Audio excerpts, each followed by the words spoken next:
Good morning mga mare! It is November 29, Friday, and it's 7 degrees, malamig. Outfit natin. Okay, so ang dapat kong gagawin today is mag-work muna sana ako ng 3 hours.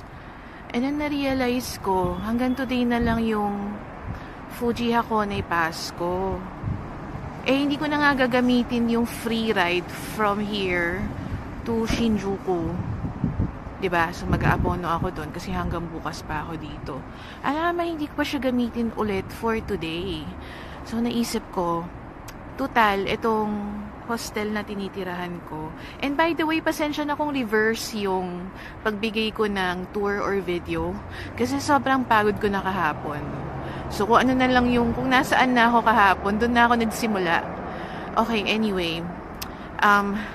So, naisip ko, total, itong hostel na to, traditional siya dito sa Japan. Yung you have to leave from 10 a.m. to 3 p.m. so they can clean the entire place.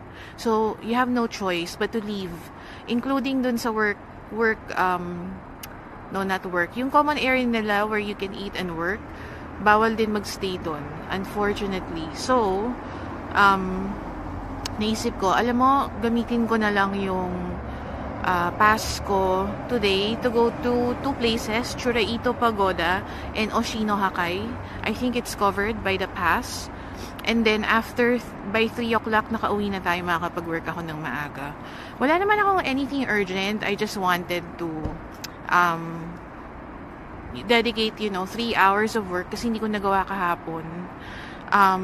Naisip ko naman, on the way naman to the locations that I have to go to, pwede naman akong sumagot-sagot ng email or mag-assign ng task, diba? So, yung mga heavy financial things lang, di ko masyado magagawa. Mahirap mag-Excel using the phone. So anyway, that's the plan for today. I wasn't gonna have breakfast yet, but now that I realize I have to go to Churaito, and di ba mataas yun? So alam nyo na, tita nyo, mega hingal at kahit konting energy. So may Lawson naman dyan sa tabi, mag-ano muna ako. Maybe sandwich or something. And then I could go to where I wanna go. Anyway, it's only 10. Wait, it's only 10 a.m. So I have plenty of time. I hope so. Alright, nakahanang ako sa parking space. Char, let's go. Dito lang, like less than 20 steps, it's Lawson.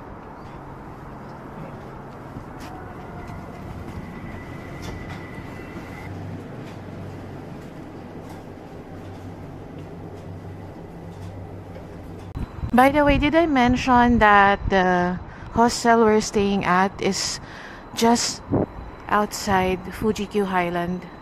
Bala ko kasi mag-Fuji-Q. So, dapat today kasi Friday para weekday. Kaso mukhang bukas na mangyayari yan or later. I'm not sure. We'll see. Okay? So, andito na ako sa labas ng Lawson. At ito ang aking binili. Ang kanilang fried chicken. Isang onigiri, and dala-dala pa yung bote ng Army Navy galing ng Pilipinas. Bawal kumain sa loob so dito na lang ako pupwesto. Tikman natin tong chicken. Alam mo, maganda yung hostel na yun. Actually, it's really nice, no? Like, you have everything that you need. Nag-rent pa nga ako ng pajamas. 300 lang. Narinig ko yung roller coaster. Ang problema lang yung 10 to 3. In a way, it's good because I am forced to leave early kasi kilala nyo na yung lola nyo. Lumalabas ng after lunch kaya kulang ako sa oras sa hapon. So, I'm forced to leave early. I'm forced to wake up early. Medyo mahirap because sometimes I'm awake ng madaling araw. Either I have a meeting, nagsasagot ako ng email, nag-work ako. Pero sige, ganun talaga. We have to be flexible when we're traveling. This is the spicy variant. Yung spicy nila dito, tawag nila dito doon hot.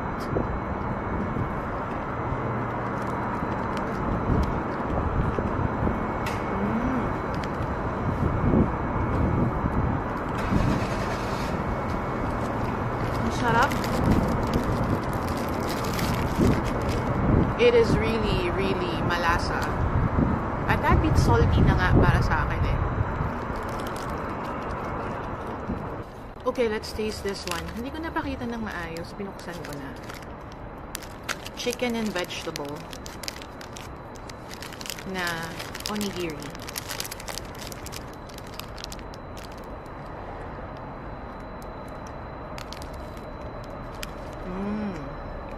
Okay. Pag inulam mo yung chicken nila dito, it will balance out. Kung papapakin mo lang yung manok, salty siya.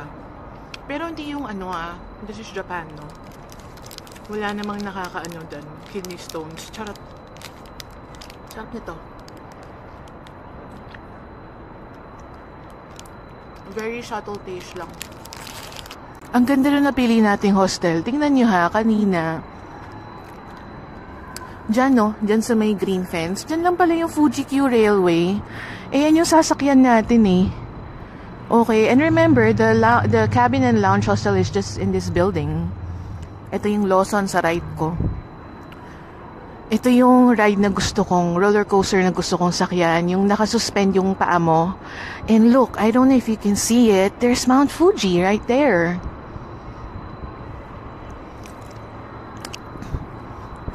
May daan nga yata rito, papasok dyan eh.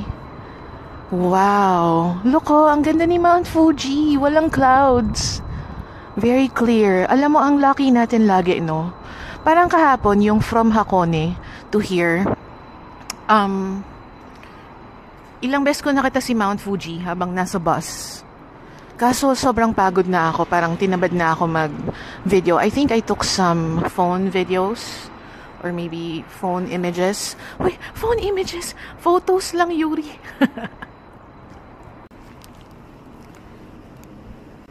Tapon muna natin to. Mahirap maghanap ng basurahan sa Japan. Hostel natin. Lawson. We'll go this way. By the way, nakita ko sa hostel kagabi na parang free shuttle. Parang yun siguro yun. Free shuttle from here to Kawaguchiko Station. So, subukan natin yan bukas or mamaya. For now, let's use our free pass to go to the faraway places. Although nakita ko yung pamasahe, wala pang wala pang, sorry, nagbaburp ako.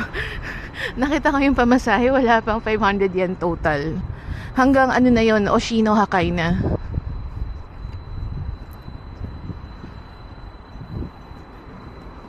May bus stop dito eh. Dito ako binaba kahapon eh.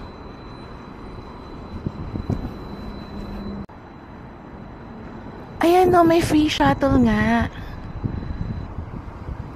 Pero ito, color blue pala. Okay, tingnan natin saan papunta to. Puro Fuji-Q. Saan yung... Ayan o, may mga taong naglalakad. Lapit natin, no? Dito siguro yung entrance because I also see people walking here. Tsaka naka-Google Live View ako.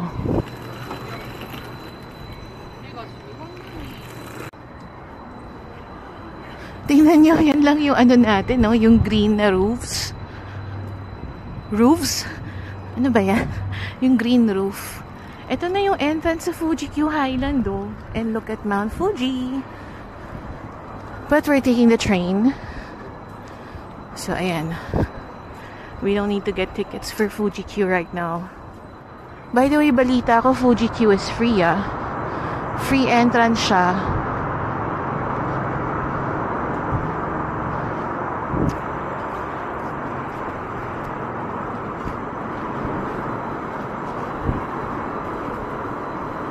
Wait a minute.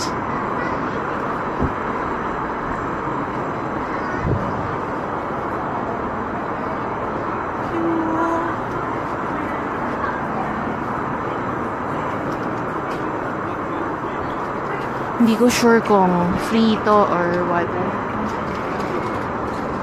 Antayin natin.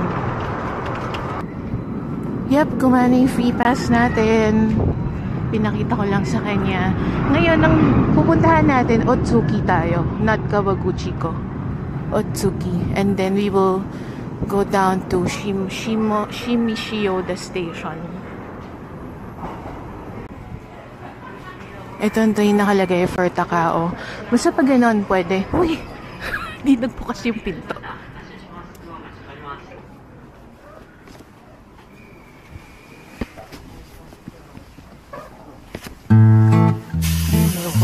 Solo.